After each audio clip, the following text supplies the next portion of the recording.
Hello and welcome to the reveal of Hubbard Presents Writers of the Future Volume 40.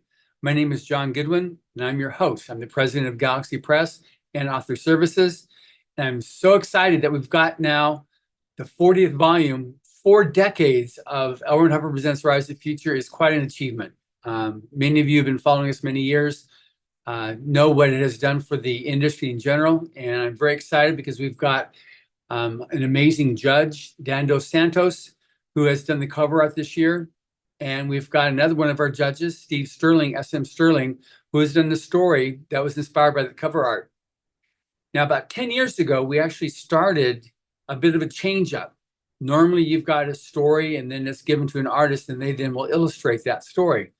What we did is instead, we took the cover art and we gave it to one of our judges to write a story that cover art inspired.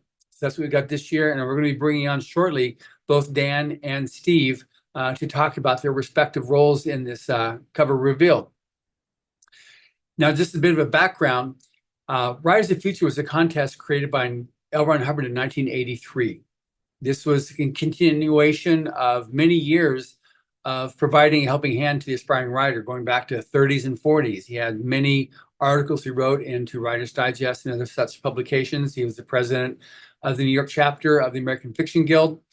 He launched actually the precursor to Writers of the Future with a writing competition in Ketchikan, Alaska, when he was there doing a refit of his boat, The Magician, when he was doing a tour up there with the Explorers Club. And so now, after releasing Battlefield Earth in 1982, he then launched this campaign for aspiring writers to give them that opportunity. It's gone on now for 40 years. Nobody would have thought that it would have done as well as it has done, setting new records each and every year in the number of entries. We now have, from our humble beginnings back there, with the first book coming out in 1885, we now have winners from 50 countries with entries from over 175 countries, and it just continues to grow. So thank you, everybody who has helped to make this happen, and everybody else that's going to be new to this. Welcome to the family. I also want to give special recognition to United Public Radio Network, who sponsors the Writers of the Future podcast, and are also broadcasting this along their channel to probably upwards of 1 million people who are going to be watching this. So thank you very much to United Public Radio Network. So now I want to welcome Dan Dos Santos, the cover artist for Writers of the Future Volume 40. Hello, Dan. Hi, guys. I'm very happy to be here. Thanks for having me. And I'm honored to be the cover artist for Volume 40. This is an honor. Thank you very much, Dan. And for those of you who don't know Dan, he is like the OG of cover artists. He does any major author you see out there right now in fantasy and science fiction. Dan's done at least one cover. Brandon Sanderson definitely uses him. And of course, we use him. I've only been trying for a couple of years to get him, but now that we got him, I'm super happy. So this is great. You should definitely check out Dan Dos Santos and all the amazing other art that he's done. And with that, I want to introduce now SM Stirling, Steve Stirling, who is the main dude on the subject of alternate history. Anything alternate history, Steve has got the he's just like the main player in that whole field right there. I'm familiar with also some of his thriller works. He was a guest on my podcast, and that was a lot of fun. So welcome, Steve. Thank you. Thank you, Steve. So now Dan, Steve, and everybody else present, it's with great pride that I reveal L. Ron Hubbard Presents Writers of the Future, Volume 40.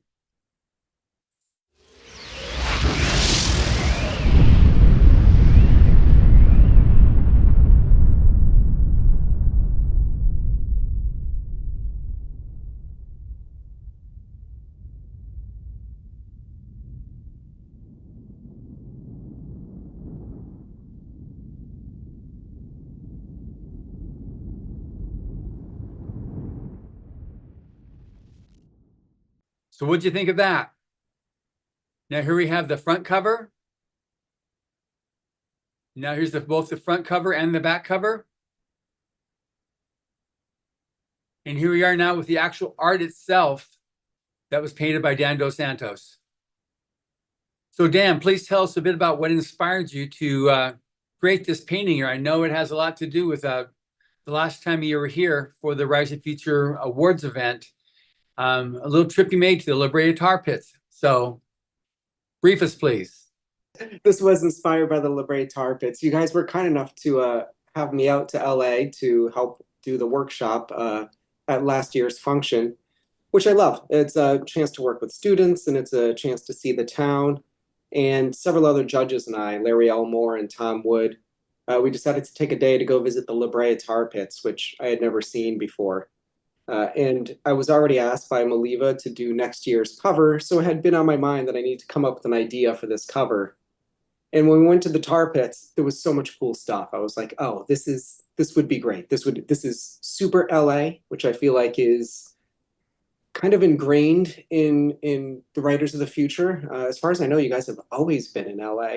And so I thought it would be a nice homage to kind of do a cover that spoke to that a little bit, that's something that felt distinctly you guys, that couldn't necessarily be used for another job. And there was these great collections at the La Brea Tar Pits of all the tusks they've pulled out of the tar pits and all of the like wolf skulls and all of these great things. And I thought, just between what we have here that I was taking photos of, I could make a painting out of. And my kind of two thought processes were either I could do something cool with armor, with bones, or I could do something very cool with the tusks. And the tusks seemed like this great opportunity to kind of play with this, like a reflected tusk making a crescent shape and kind of mimicking a moon shape. And I thought, oh, that could be something really cool and spiritual looking. And LA was home to the Chumash tribe way back prehistorically. And I thought, oh, that would be a great way, like when the tar pits were maybe active and mammoths were falling in there, to have some sort of Chumash warrior or priestess was maybe one of the other ideas, doing some sort of ceremony or something amidst the tar pits. And amongst the two covers we had, one option was kind of a hunter thing, like what you see here, and the other one was a priestess. And I think the hunter option was a fun one. It let me play with kind of her design a little bit more. And I envision it, this is the story in my head, which is maybe different than what Steve has, and the painting kind of evolved over time. But I picture these shooting stars just kind of landing in the tar fields, and this hunter, she goes and searches for them, kind of digs them out of the tar. Well, From there, yeah, I hand it off to Maliva, who did a wonderful job on the cover design, by the way. Thank you. well, it certainly is stunning. Steve, so we now have Dan's perception of it. Now, what about from yourself? Like, what about this made you write the story that you wrote? Because it's obviously it's an amazing art, and the whole history of that, which to me just sparks all types of amazing story ideas. So what was your take on it when you got it? Well, I looked at it, and what sprang to mind immediately was the La Brea Tar Pits. No one had to tell me. Yeah. And you got the sketch, right? Steve, you didn't see the final art first. You had a very preliminary thing, right? Yeah, preliminary sketch. And I said to myself, obviously this is a shaman, and it's the La Brea Tar Pits, and it's prehistoric. And the story just popped into my head from there. And I wrote it. I'm not really a short story author most of the time. Novels were my original forte. I once compared writing a short story to stuffing a live cat into a Coke can without hurting it. But this one, the whole thing just sprang into my mind. I had a lot of fun writing it. And there's adventure and prehistory and shamans and warriors and hunters and mammoths and dire wolves. Everything's better with dire wolves. So, it was fun. That's great. So Was there any working back and forth with each other on this, or did Dan have an image and you went to town on it? How'd that work? Yeah, no back and forth on my end, and partly that's maybe there should have been, but I'm bad. The way I work, I go down these rabbit holes, and the sketch, like I start changing things and things evolve, and the painting. One of the things I was really excited about this piece is that I never get to just work without a prompt. It's always the opposite. I always get a full manuscript, and somehow this painting has to encapsulate, 400 pages of information in one image, which is always a task, and it's a challenge and less fun. So the opportunity to just do what I wanted and see where the painting took me is so rare. I never get to do that. So me actually getting to explore it a little bit was something I wanted to do. So it ended in a different spot than I started. So if Steve and I had talked about it early, I would just be revising his story every week when it worked out. Yeah, so it's really good because it is obviously prehistoric what takes place there, and she's quite a talented young woman as the star catcher there. Any so obviously I got the liberated tar pits part on it, but any aspect, was this like fresh raw create on your part here, or was this something that was an evolution of other things that you always wanted to do but kind of like then threw them in as well, or anything like that? I try to make, there's always things I push in a piece that I want to play more with that are personal things, but for the most part I wanted to just capture this story, and like Steve called it, a shaman, some type of prehistoric shaman living amongst the tar pits was my only prompt. The rest is less about me forcing myself on an image and more the image forcing itself on me, seeing what it wants to do. That's great. So now, Steve, from your perspective, have you ever done this before? Had an image given to you, say, okay, now give me a story? I don't think I have.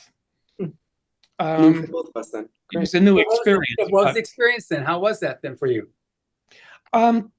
It was a lot of fun. I just looked at it and let my mind go to town on it. And then several lines of research suggested themselves so I could familiarize myself with the prehistoric La Brea tar pits. And boy, is there a lot of stuff in the La Brea tar pits. Yeah. Apparently saber-toothed tigers just immolated themselves in that thing wholesale. Well, there's a mammoth floundering out there, and it looks so appetizing. What can you do but leap? And obviously, the first human inhabitants of the area must have regarded the tar pits as a wonder and a sign, and that suggested the story to me. It sort of sprang into my mind fairly quickly. That's Yeah, great. that's the most intriguing part to me too. And I don't know if anything came up in your research, but yeah, I can't imagine that some boiling tar pit in prehistoric times didn't inspire some sort of religious like connection to the tribes living near it. It must have been intense. Yeah. And of course, if you're people, you don't have to spring and immolate yourself in the tar. You can do things like lay gravel or branches down across the tar and get out to the mammoth. That's fairly obvious. And the plot just came to me. That's great. That happens sometimes, and it's always fun when it does. It just sort of springs into the mind. And then there's the work of getting the words to get across what's in your mind. Which that's your specialty. That's why we asked you to do it, because you're good at that. You've been doing it for at least a decade or two. Well, let's put it this way. I sold my first book the first year Writers of the Future came out. Wow. Okay, good. So now what I want to do is we're going to actually play a release video we created for this evening. So Jason, back over to you now.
right, so what'd you think of that, y'all?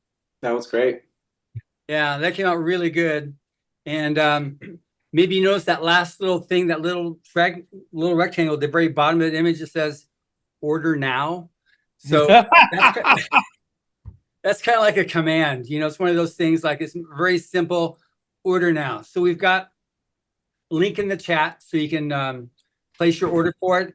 And then I would also ask that when you place your orders, that you can do thumbs up for sure on that one, but also to go to place the nerd emoji on there too, so we know that you've got yourself a 1, 2, 5, 25, however many copies of the book. Now the book, so we've got here. We're just so excited about this because number 40, we've got all types of other things getting ready for the release that's going to make this very special. And while we're going to open up a little bit to other people, I just want any winners who want to be able to say something, please open up and make your comments. Any of the 24 writers and illustrator winners in volume 40, please, open up and tell us what you think.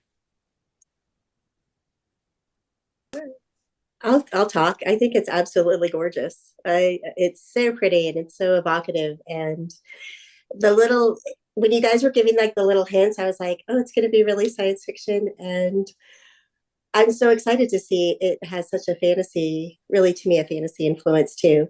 I think it's a good mix, with the moon in there and all that. I think it's gorgeous. So Thanks, Stephanie.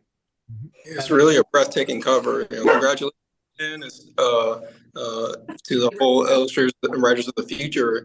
Yeah, I was very much inspired by the cultural representation and giving more representation to people of indigenous descent. And I think the cover is so magical and gives it that validation as well too. So congratulations. Oh, thanks. It's nice to see you, Arthur. And I'm glad that wasn't you. Okay, we got Lance Robinson. You can, Lance. Thanks. I loved it. I think I want to go sit with it for a few hours and myself write a story on it. Well, that'd be pretty cool. There's other things. So anybody else, any other winners that want to be able to make any comments or originations, feel free. I'll jump in.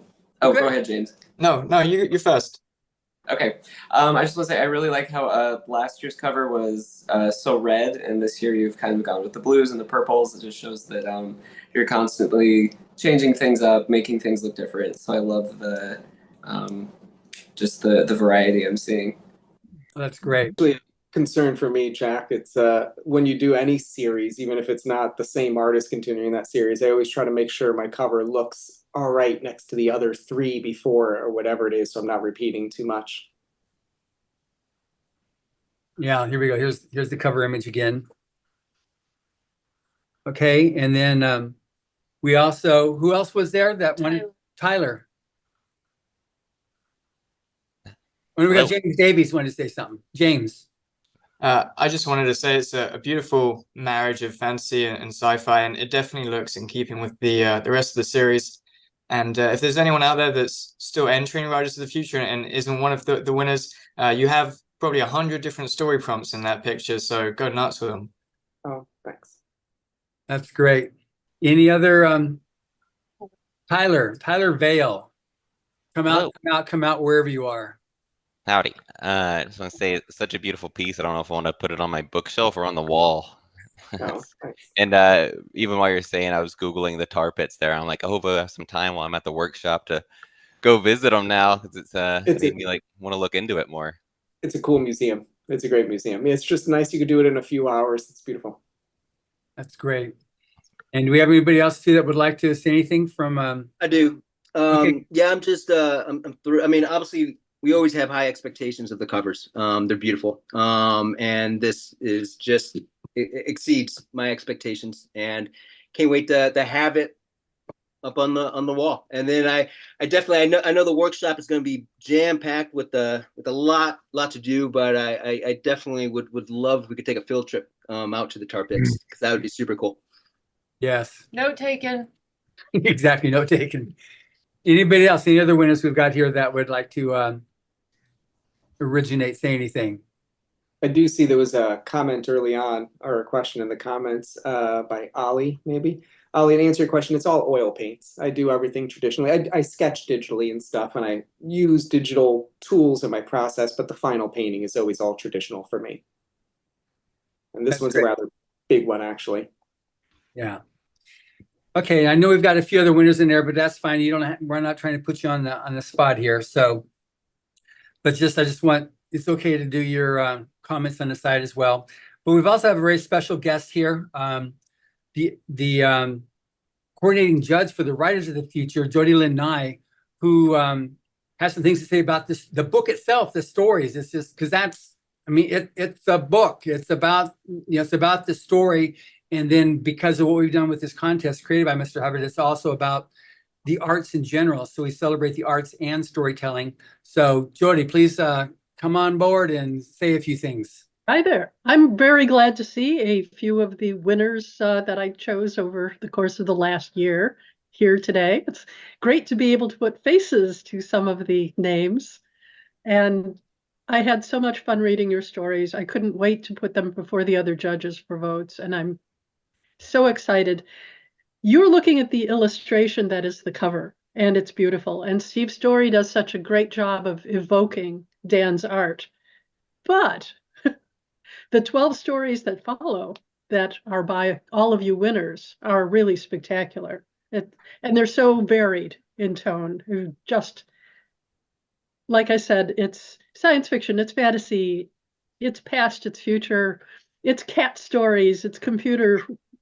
And well, if you can't find something to love in it, then I don't know what I can help you with. And I cannot wait to meet the people who put these wonderful stories down. I see also in the chat a few of last year's winners, and I know that you're going to love this one a lot too. There's so much to really appreciate. So step forward. This is volume 40. I'm very proud to have been the editor on this, and I look forward to seeing what everyone else thinks. Great. Thank you very much, Jody. So now I'm going to go over and see if there's any other questions here. I'm going to scroll through, go back to the beginning of the chat now. And let's see. So we have a bunch of going through the first 1,000 names here. Let's see. We've got all the hellos. And so Ole Sostrom, or whatever, how you pronounce your name, is it normal staying up to 4 a.m. for this? Yes. If that's where you need to be from. Leslie Rodman. Oh, hello, Leslie. Okay. And so now we got Texas, Wisconsin. We've got Seattle, Carolina, Florida. Hello, Nina. I see your name in there. I don't know that there actually are too many questions in the chat, John. I'll be keeping an eye on it. One other question I saw was, will the original painting be at the gala? That's actually a good idea. I might ship that there. That would be cool to see. Amazing. That'd be really nice to have that. And I'll be more than happy to hold it for you once that's over. And then how is it decided who gets to illustrate the covers? That's just something that Maliva is the art director, and she goes through and she's worked out the next several years of covers, and we have to go usually a few years in advance.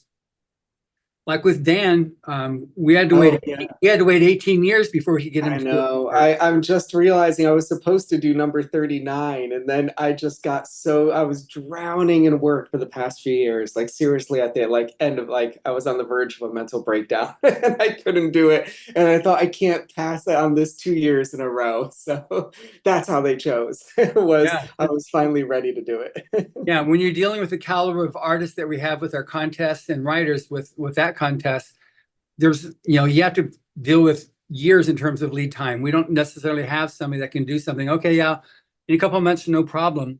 Where they can, that's awesome. But I remember with Orson Scott Card, I tried year after year after year, and finally said, "What if I give you 2 years to write an essay?" He said, "Well, I could do that." So with 2 years, he was able to plan it out and provide a story. So that definitely happens. So We have Jennifer Bear asked, do you have a title for this painting, Dan? Yeah, I call it Star Catcher. There you go. Thank you.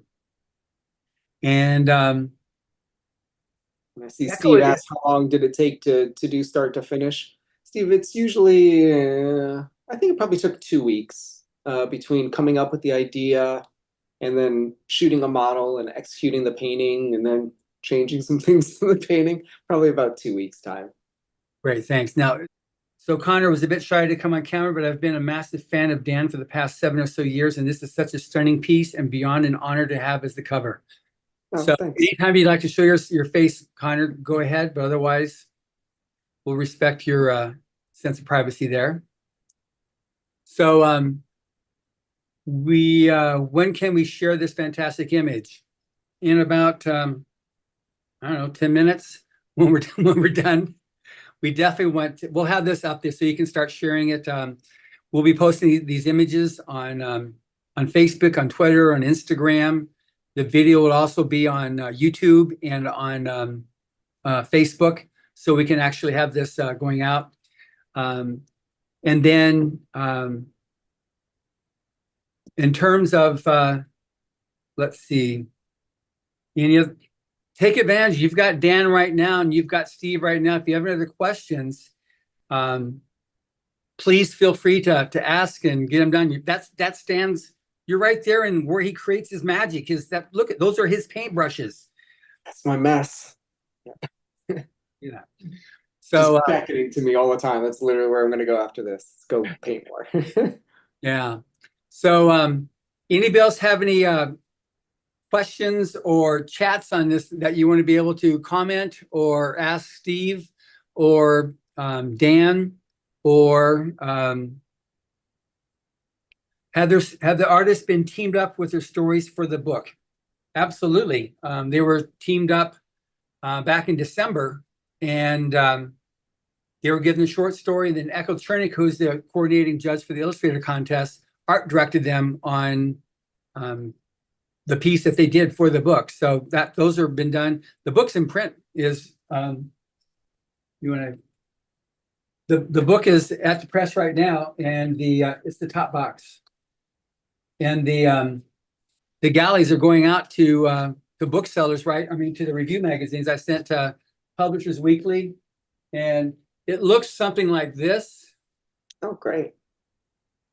You see, this is advanced reader copy here, so this is what you can find. But this is this is covered with a with cellophane. But this is the advanced reader copy that's going out. We're getting reviews right now for the release. Now we have also some special offers coming up. Yes, it is shiny. And how did you start collaborating with Wolf to start illustrating for them? So mostly, I think it gets into how Emily found to thank for that. Oh, actually, it was kind of serendipitous. It was the same year I was at Dragon Con, and Joni had hit me up. We were both exhibiting in the art show, and told me a little bit about what you guys do. And then I broke away from my booth just for like an hour to go run through the retail room, where I stumbled across you guys. Emily in her shoes. Yes. And I was I saw the Frazetta prints you guys had hanging, and talked, and so again reinforced this idea. But mostly I spend a lot of my spare time. I run a website called Muddy Colors, which is kind of this pro bono art education website I help organize, that's geared towards helping young artists get free art education. And Joni was talking about this, and it was so in keeping with those same tenets that I really hold dear, that bringing young artists and writers up despite their means or availability, and helping promote that I thought this is something I want to help with. So I've been doing it maybe 4 years now. Is that? I have no idea of time. And what's interesting, your use of the term young artists is they're not necessarily young. Definition young artists, that's not necessarily young people. Exactly. Because we've had winners from 16 up to the mid 70s.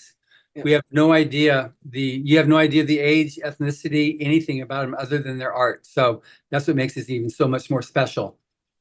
And then are there any other questions there? Or is this okay? So what we have right now, what I'd like to do is we have a series of offers we'd like to let you know that is available if you pre-order to take advantage of this, because we obviously want to be able to get a lot of pre-orders and get the word out there. The book is being released ebook format, paperback format, and audiobook. This is the second year we'll be producing an audiobook ourselves. And we have the same team, Jim, Tamara, and Taylor Meskman, all three Hollywood actors, voiceover. Their specialty is voiceover and doing lots of different voices. And so they're doing the voices again for this audiobook. So that's what we're releasing right now. They're all available to pre-order on Amazon. And then we will have, when you pre-order, not only do you get the book, the audiobook or the paperback book, you can get, we have script, Nice. wallpaper for your desktop, mobile, tablet. So we've made this for all of your, that you can use. And that's if you pre-order, you'll receive that. And I'll tell you what you do to send your pre-order in so we can get that. Buy one copy in a format and you'll get early access to one story in this book. Because the book officially releases on the 7th of May. And so this is where you can get one story. You buy 2 copies in any format, you get early access to one audiobook story. If you buy 3 copies, you're going to get early access to one ebook story and one audiobook story. And if you get 4 copies, you not only get the early access story from the ebook and audiobook, you're also going to get Nina Creaky Hoffman's winning story published in volume 1 of Writers Review. That's the cover for volume 1 right there. Dang, that was 40 years ago. You were in this 40 book? years Is ago. that That's right? the story that she won with. You can't get this book anywhere else unless you find it maybe on eBay. Somebody's auctioning it off. They're that valuable, that rare. So you'll be able to get this story of Nina's. And then if you get 5 copies of any format, you not only get Nina's story, you also get Dean Wesley Smith's story that is published in volume 1. Again, these are not available anywhere else. This is from 40 years ago when these were first published. Plus, you're going to get 2 ebooks. These are essays from all those faces that you see up there. Those are earlier judges. Like you see just amazing judges that we've had over the years, past and present. So they've all written essays on how to and advice and inspirational tips to writers. And so you get each of these ebooks. So that's if you get 5 copies, you get early access to the 2 stories, 1 ebook and 1 audiobook, and the 2 stories. And then if you go to galaxypress.com, which makes it a lot easier, you can go to galaxypress.com. And if you see along the bottom, it shows all the different links you can go to pre-order the book. So, or audiobook or print book. So you can pre-order there. Once you've pre-ordered, just email to customers, that's got an S on it, at galaxypress.com with proof of purchase. And we will send you, immediately we'll send you the screensaver, but then all those awards will be sent to you on April 1st. That's when we'll be sending them out. So anyway, that's the special offer we have there. This is the book. It's an amazing, I proofread the book before it went to print, and it's just amazing. I'm always amazed at how fresh and exciting stories can be, but that's what you got, the best of the best authors and artists selecting the best new voices of science fiction and fantasy writing and illustration, which is what this is so exciting about. So what I want to do is I'm going to play this video one more time that we played, because I had to see it a couple times before I got it all. It's such a cool video. So if you don't mind, I want to do it because I want to see it.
feel good.